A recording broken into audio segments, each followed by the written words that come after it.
We're happy to hear argument in our first case, number 134771, United States versus Spinks.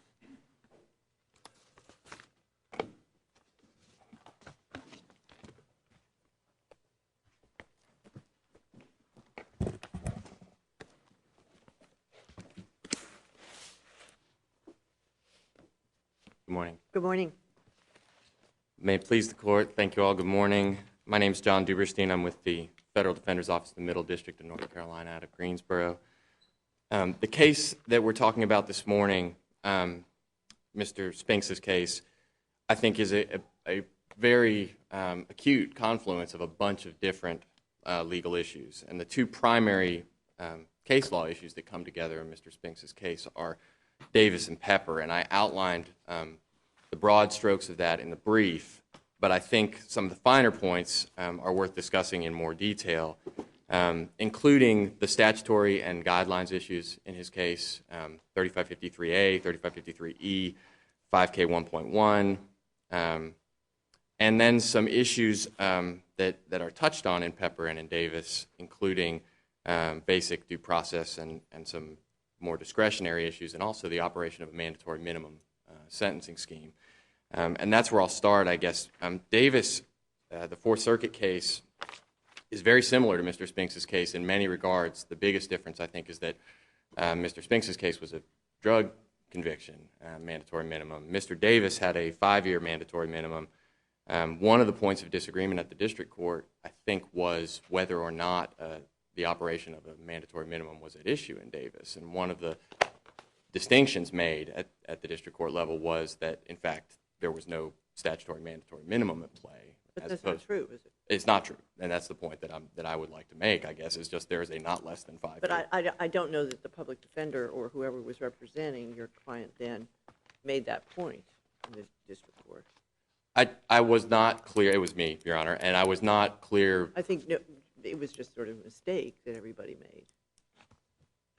The lawyers told the district court that there was no mandatory minimum, and the district court believes them. Right. So Sometimes it's hard to rely follow on these lawyers. That's right, and I think it was everybody's mistake. It was everybody's mistake, including the district Indeed. court's mistake, including the district court, and who ultimately gets to decide. And I think the operation of the mandatory minimum was only one factor. But for the court at that time, I think it was decisive. I'm not sure ultimately it's a decisive issue given what Davis says. I mean, it obviously in retrospect is a mistake.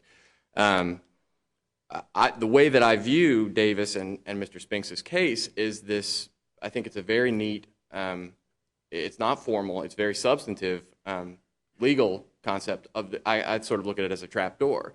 The decision on whether or not to grant a 5K motion or a Rule 35 motion. I think both were granted in Mr. Davis's case. We're dealing with 5K 1.1 in this case. Well, doesn't that make a difference? I think it was a 35B motion in Davis. I'm not sure that it does because I think the same analytical approach works for both. It's the same substantive action that's being done by the person who's getting the substantial assistance motion, whether it be Rule 35 or 3553E, and therefore 5K 1.1 before sentencing. And I think it's the same consideration as to, so the first decision that the court needs to make is whether or not to grant a substantial assistance motion. And I think that decision, from a defendant's point of view at least, is a very risky one because there is a threshold decision on whether or not substantial assistance is merited. And that has nothing to do with where the ultimate sentence winds up. Well, I don't want to divert your argument, but isn't that a fiction?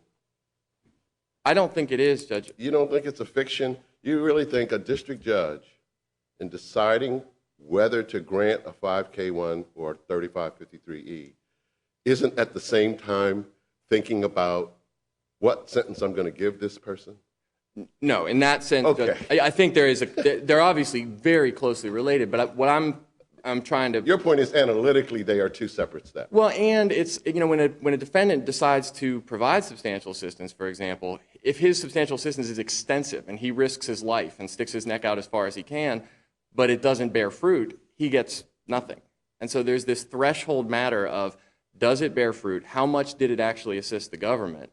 Versus the totality of the 3553A factors, and those don't come into play until it's already been decided that he should get substantial assistance. And so I think there is actually a door that you have to walk through, whether it's analytical or whether it's literal. And I think for the defendant, it's quite literal. I think from the judge's point of view, that stuff may get collapsed more than it should in some cases. And in fact, Judge Schroeder said to me, do you want to argue on the extent of the 5K 1.1 in terms of the 30%? That's what the government recommended. And that's my question. Did you? And if you didn't, why didn't you? I did not, because I thought 30% was fair as a representation of his... Not as fair as 40%. Well, that's true, but I thought that extending it at 40%, I would have had to argue for his history and characteristics and his post-conviction rehabilitation under Pepper. And the court explicitly stated that it wasn't going to consider those factors. Why? That's what I'm not clear about. Why couldn't you just say, Judge, government's recommending 30%. And by the way, I want to ask you about this whole 30%, 40% business, which I've never understood. Why couldn't you just say, Judge, we respect the government's recommendation and we embrace it, we thank the government for it, but we think his cooperation and assistance had a value of 40%. I just don't see why lawyers don't argue that. Your Honor, maybe it's the culture of the district. Judge Davis, I think the culture of the district explains the 30%. That's a culture that I was introduced to. But does it explain why defense lawyers don't go against the 30%? No, occasionally I do argue for an increased percentage. In this particular case, he didn't testify at trial. It wasn't a case where he had done the utmost that I have seen a client do. And frankly, I thought the prosecutor was being fair when they recommended the 30%. Where I had a problem was that... Prosecutor also waived the one-year rule or something too, didn't he? Under the Simmons vacatur, yes. They did a lot of things for you. Absolutely, and none of that is at issue, and none of it was a complaint at any stage. Did you some favors? The Department of Justice made a policy that enabled the Simmons cases to flow through where procedural issues would have held them up. No question. In some cases. In some cases, yes. Someday we'll talk to the Department of Justice about their policy, which seems to vary from case to case. We've had many, many conversations on a very low level in my case. But well, ours is, I guess, a low level too.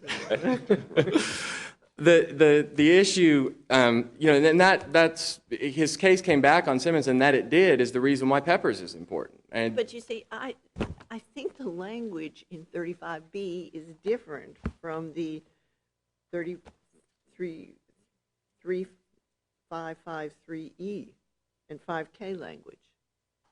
I mean, have you compared them to each other? I have, Your Honor, and they're not identical. But I think 3553E, the limitation that's placed there, I think also reads very correctly, given the scope of the overall sentencing scheme, with a limitation on whether or not to grant. And that's the Davis. I mean, my argument in front of Judge Schroeder was not, frankly, very original. It was based on Davis.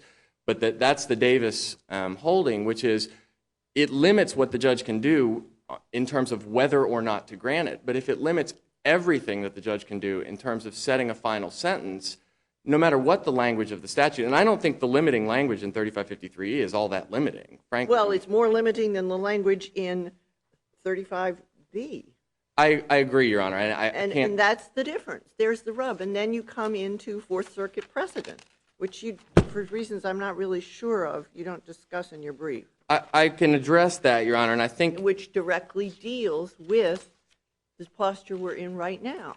Well, I don't think it does. I think Hood, for example, was based on a 3582C case. And in that case, the statute expressly references guideline issues. Right. And what the distinction was in Hood was... And 3553E and 5K1 are not guidelines? No, ma'am. I'm not saying they're not guideline issues.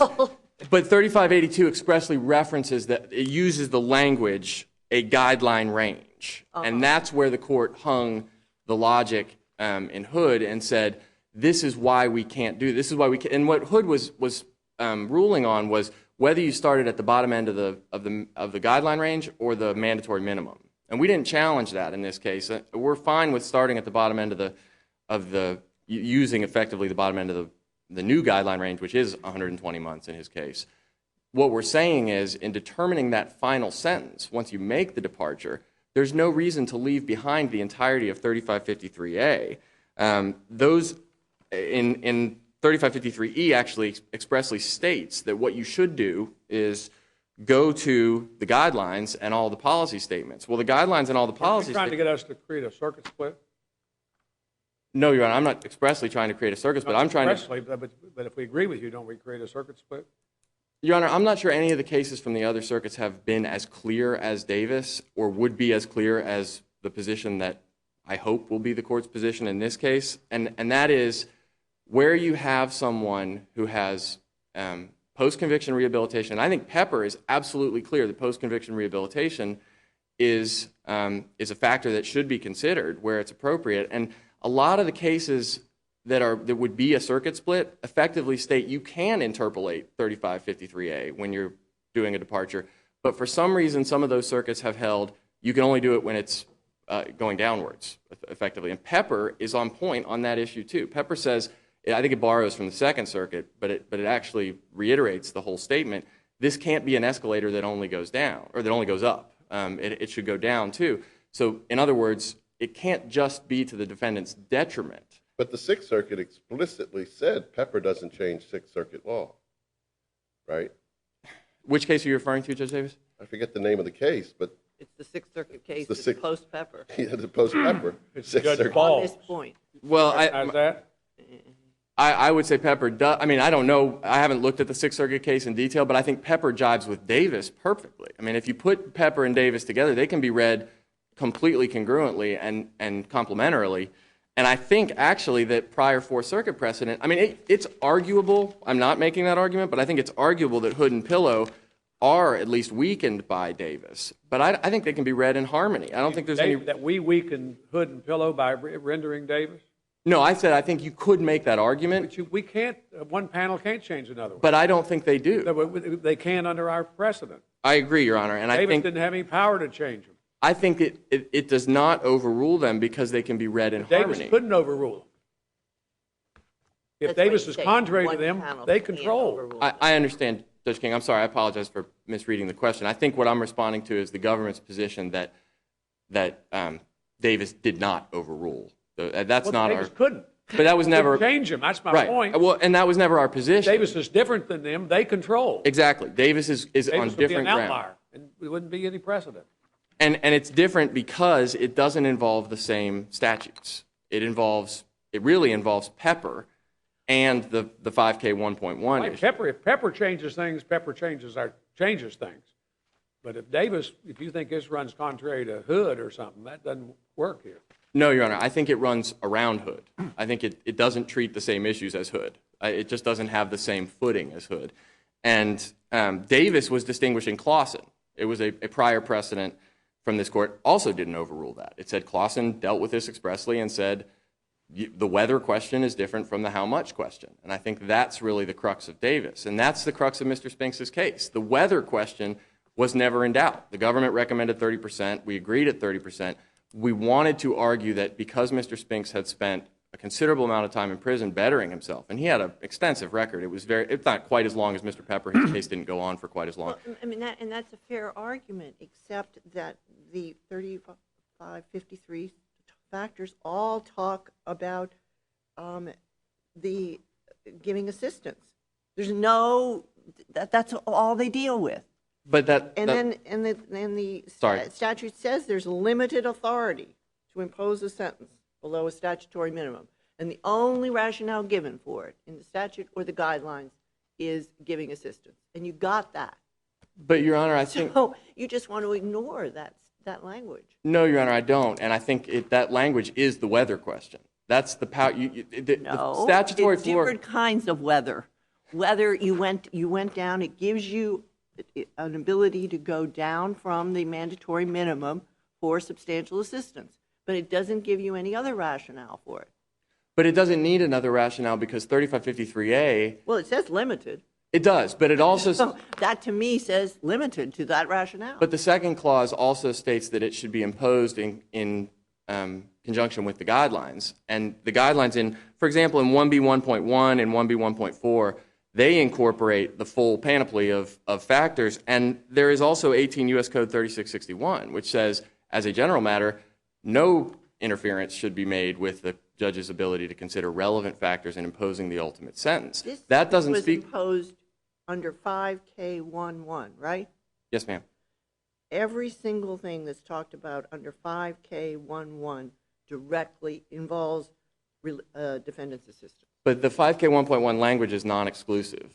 It says these are some factors to consider, but they are not limited to these factors. And I think if they were, you'd be creating a situation, especially in a statutory mandatory minimum case like this one, you'd be effectively eliminating judicial discretion in the ultimate sentence. I mean, the prosecutor winds up being the only person. Congress more or less wanted to eliminate judicial discretion when they created statutory mandatory minimums.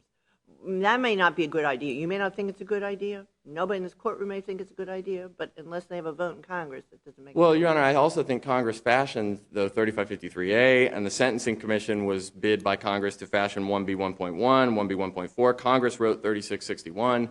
These are all overarching structural things. In every sentencing, the court is supposed to consider all of the relevant factors. 5K 1.1 presents a non-exclusive list of factors to consider in granting a substantial assistance motion. The court can look at what the government says. They can say, look, Mr. Spinks, 30%, we don't think he deserves it. In granting a substantial assistance motion, true, but you want us to look at something that doesn't have anything to do with substantial assistance. No, Your Honor, I'm not arguing at the threshold question. I'm saying when the judge arrives at the final sentence, and in this case, Mr. Spinks' sentence was a mechanical calculation. It was 120 minus 30%. There was no consideration of the 3553A factors. There was no consideration of post-conviction rehabilitation, as in Pepper. And those precedents and that sentencing statute, I think, ought to be part of every decision when the court is fixing the final sentence, not just in the case where there's no substantial assistance. It actually winds up running counter to the statutory scheme. And that's Congress, too. So to read those in harmony, I think it shouldn't be so limited that the court can't exercise any discretion when it actually comes to the point of fixing the final sentence. You understand that that's not the position that is being espoused. It's not that the court can't have any discretion, but that the only thing that you can base it on when you have a mandatory minimum is substantial assistance. Yes, Your Honor. And I think that to Judge Davis's earlier question, though, that is, I mean, we may be splitting hairs here too much, but that is effectively no discretion. The court can say yes or no. It's a binary. And it's 30% or nothing. As Judge Davis has pointed out, they can give you different amounts for the substantial assistance. So yes or no, yes, you get all the time off. That's a whole lot different than yes, you get 20%. But if you're arguing for that position, you're again interpolating 3553A factors, you're effectively end round. I think that's less legally supportable a position in some ways than what I'm arguing for, which is the court then gets to consider who this defendant is, what their individual characteristics are, and the whole litany of Anglo-Saxon law that's supposed to be incorporated into 3553A and the sentencing guidelines, as they should in any sentencing. You're trying to deal with that in a mandatory minimum case, and so you're giving credit to both parts of the legislation. And to give some teeth to mandatory minimum, which obviously Congress intended us to give some teeth to, this is sort of the rationale that's come out. And Congress has told us, okay, this is a mandatory minimum, but you can take substantial assistance into effect to get beneath that. And I think Hood actually answers that question, Your Honor. It still anchors the decision to the mandatory minimum while still allowing the court to consider the sentencing statutes when applying the final sentence. It's a 35B case. What's that? Never mind. Davis was 35B. Okay, go ahead. I guess your time is up. So we'll talk to you in rebuttal, okay? Thank you. Thanks.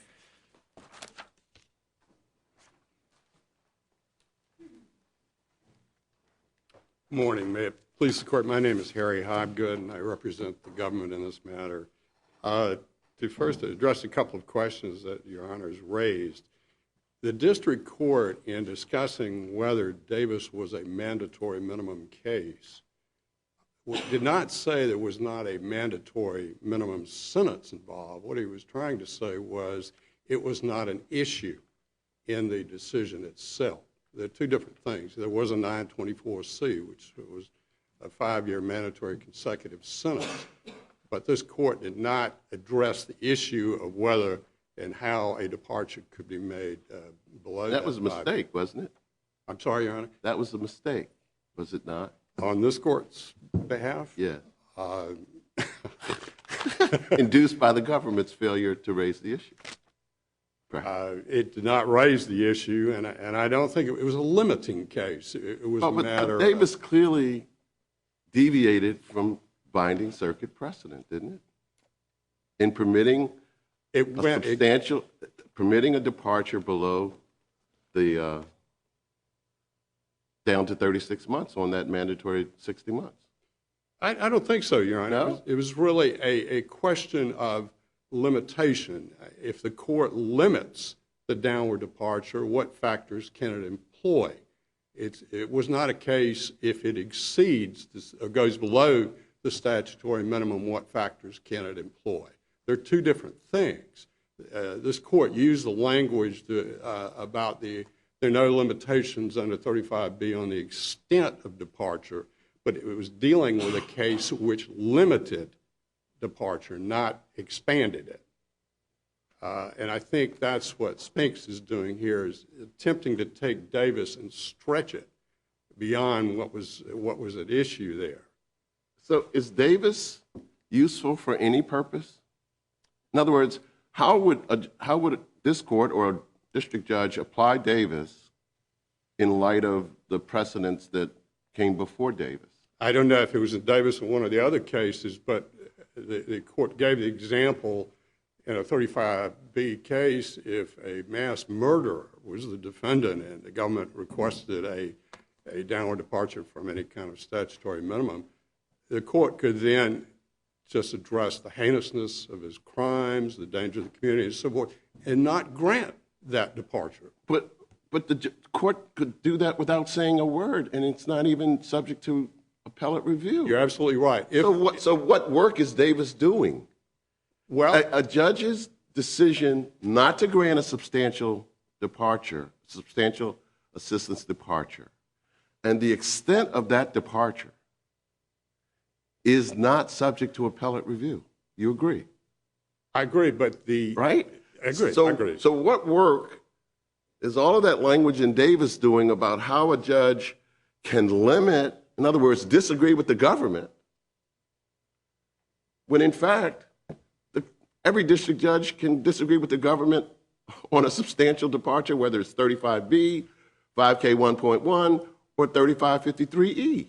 But isn't the district court required to state its reasons for Not that on a departure. A decision to depart is not subject to appellate review. The only thing that's subject to appellate review is a district court's apparent failure to recognize the authority to depart.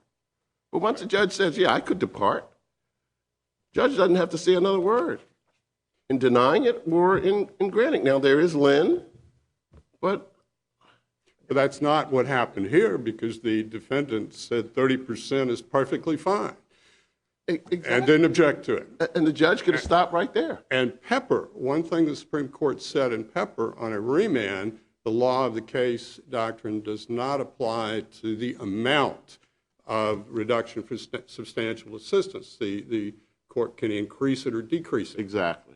So the district court here could have, if the judge wanted to, he could have increased it to 35% when it came back. If he did not say he was doing so for the 3553A factor. So it's real. What this case is about is what judges say, not what judges do. To some extent, Your Honor, Exactly. I think you're absolutely correct. Exactly. Uh, The curious thing about Davis, there's that footnote that says, we don't know if the 35B motion was based on assistance after the original sentencing or both before and after. But in fact, 35B, the plain language of 35B says you can only grant a 35B for substantial assistance after the sentencing. correct. So what was going on there? I have no idea, Your Honor. I agree. I saw that footnote as well and was puzzled by it. But one thing is clear here. The government, as Judge King said, was very generous. We cut the defendant's sentence was cut in half because of Simmons. You're talking about from what he got before. Originally, after the departure. He got I believe it was 164 168 months first time, and Now he's got 84 this time. 84 now, exactly half. Exactly half. And the district court, as far as the 3553A factors went, recognized them. He asked the defendant if he wanted to argue them.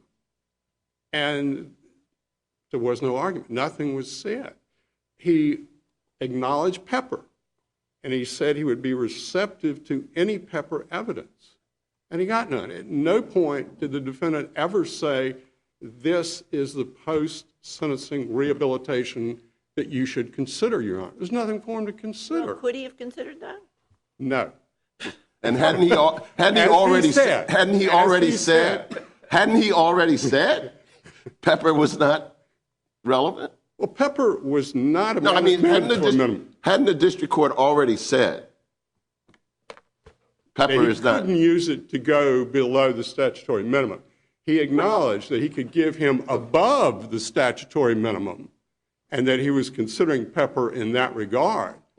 But once he hit the mandatory minimum, he could not use Pepper or 3553A to go below that, thanks to Congress. Well, you know, sort of, let's leave aside the difference in the statutes, but what happened here, because there was a resentencing, you don't have a 35B situation to be sure, but you do have somebody coming back actually and being able to say, look at what my good behavior in prison, which is the same thing that they say in 35B cases. So it's sort of it has the atmospherics that you should be allowed to take that into account. But I guess your position is you're not. No, you can't. But as the district court said, you're still confined by 3553E. Well, how can you take it into account then? Because he could give more than 120 months. Well, I in know, this but case. his rehabilitation was good. So the good rehabilitation, I mean, good conduct in prison doesn't help him, right? Even though we know in a Rule 35B situation it might. Realistically, it would not help him. No, Right. no, it would not. Even though he's in the same posture, up the time in prison. Okay. And I don't think that this case really, Davis has anything to do with this case. It's a very, very different, as you pointed out, it's a 35B case, not a 3553E. The statutory minimum there, the 924C, was not at issue. The statutory minimum is at When you issue say here. not at issue, There was one. What was going to be determined by the sentence wasn't going to affect the statutory minimum? There's Is that no what you mean? discussion of whether the district court could go below that mandatory minimum or in what fashion. It was not a factor. See, the thing that, you know, we've given your colleague a hard time, so you can understand where the argument's going, but the thing that seems sort of unfair is that we've now created a rule where you can always go up, you can add on bad things, but you can never go down. And that seems very weird when you know? That doesn't seem like what our Possibly, system of justice is about. But Congress has imposed these statutory limits and created the basis for going below them. And I'm afraid we're there. The thing about Davis, it didn't overrule Hood or Pillow, which are the two cases this panel relied on in Spinks 1. And once again... Judge King says it couldn't have overruled them. Or limit. Well, it's impossible. It can't be done. And even as Judge Schroeder said in this case, if you did follow Davis here the way Spinks wants us to, it would completely blow a hole in the statutory mandatory minimums. They would become worthless, and Hood and Pillow confirmed that they have validity. So that's why I argue that the law of the case doctrine applies here. Once again, Spinks wants you to overrule Hood and Pillow, and this panel can't do it.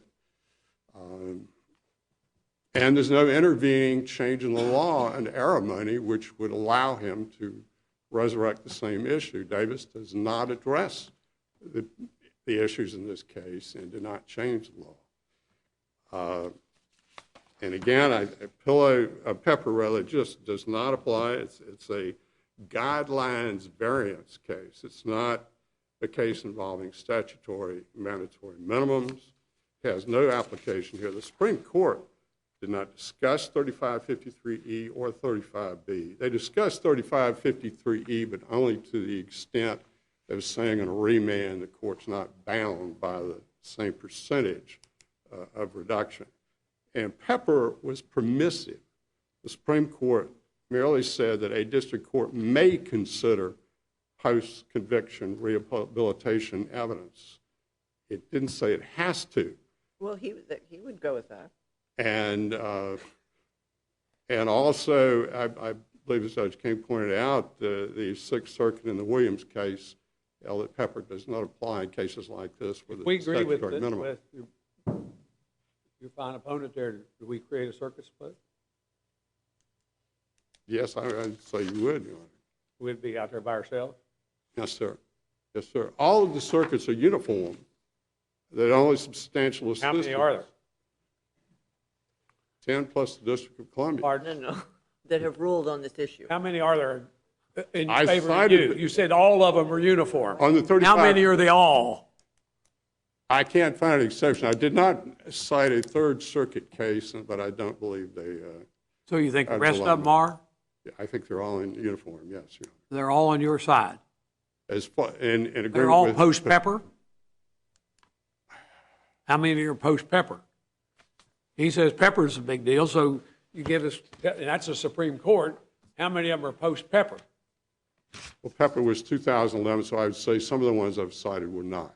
Some of them, Pepper. a lot of them. A string cite you had in your brief was all pre-Pepper, like 5 or 6 or 7. Yes, But that Sixth Circuit case is post-Pepper. yes. And Is that the one Hood, you like, or you like some? Is there more of them you like? that was the most obvious one, Your Honor. Is that the one that you'd sponsor, Yes, it is. that we give a lot of heed to? Yes, sir. I think it's a valid precedent. And when you look at the facts Well, of it's not Pepper, precedent. It's something, Right. but it's another circuit. But they've analyzed it post-Pepper. and Spinks has cited no cases that have applied Pepper to a statutory mandatory minimum either. So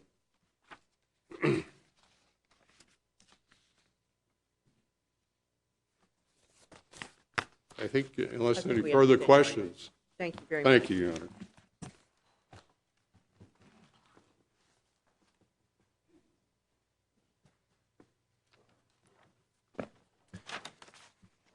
I'll just reply briefly, sort of in order. I think the court's already covered the precedent issue. I don't think any of the cases, except for the Sixth Circuit case, are post-Pepper.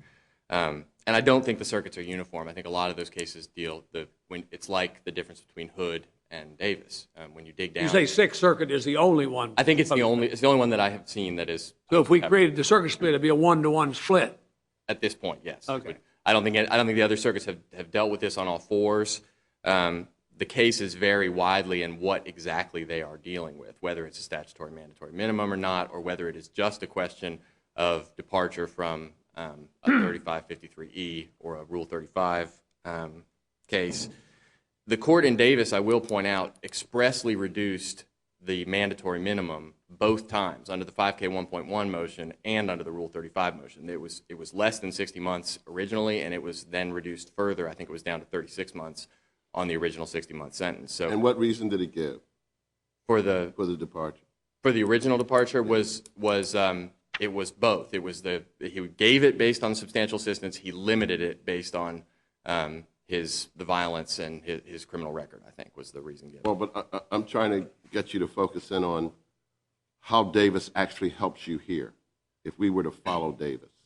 I think it helps because the judge considered other factors other than simply substantial assistance in arriving at that in both instances. That's what I'm distinguishing from what we're talking I'm going back to the original sentencing in Davis.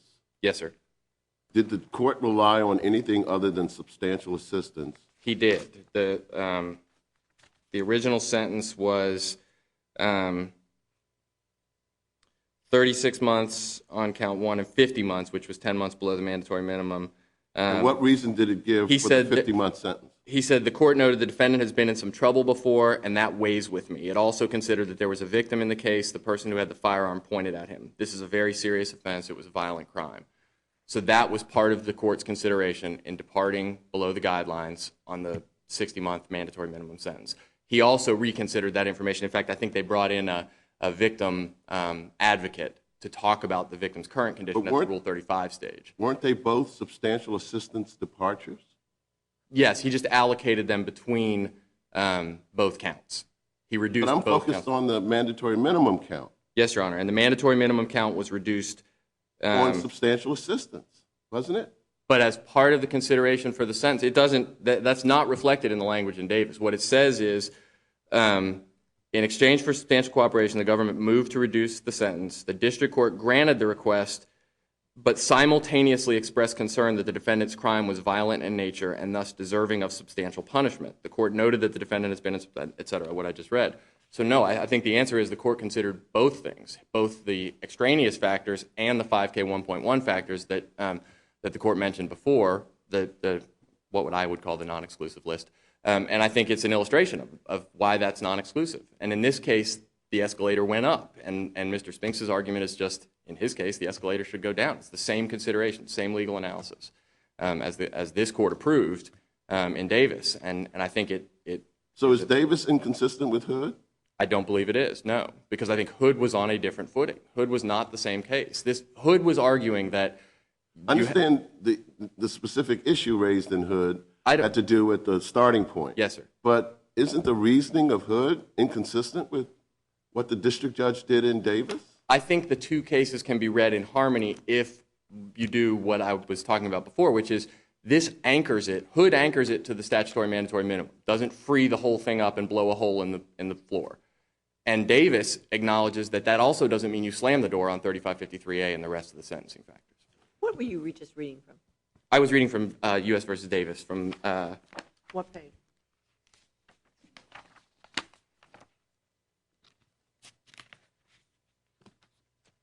It's at. 192? I'm sorry. Yes, 192.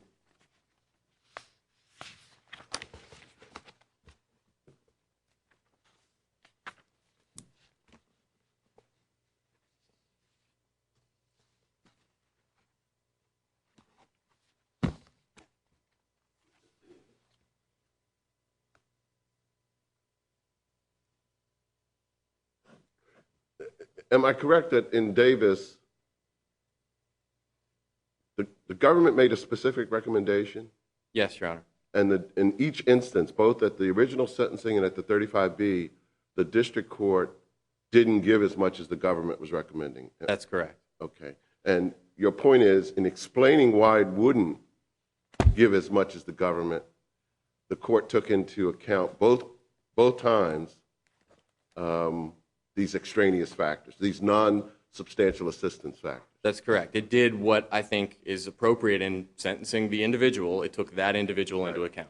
And your argument is that post-Pepper, Pepper and Davis together, your argument is really clinches the deal and makes it clear that the court can consider other factors. I think that's right. 3553A factors. That's right, Judge Davis. There's no appeal of the sentence, the original sentence. Right. The thing that's in front of us in Davis is only the 35B. Correct. Limitation. Yeah. Right. So that we still have Davis would be a lot more helpful to you if it was straight up appeal. Yes, I guess that's right. But at the same time, the issues are so similar. The confluence But of... the statute, the authority is so different. But go. No, I'm sorry. You and I have been through this before. I didn't. Yeah, maybe we didn't finish that conversation, but I think that they are. I think the legal issues are so overlapping, and the ones that argue in favor of a more totality analysis by a judge are both congressionally mandated, sound policy, and it's what we do at the district court level. I mean, it's what's supposed to happen with an individual when they come in front of a judge. That's the whole reason for the sentencing guidelines. We want to prevent disparity, but we also want to take into consideration all the individual characteristics of that person and that person's crime. I mean, it cuts both ways. Thank you very much. Thank you. We will come down and greet the lawyers and then go directly to our next case.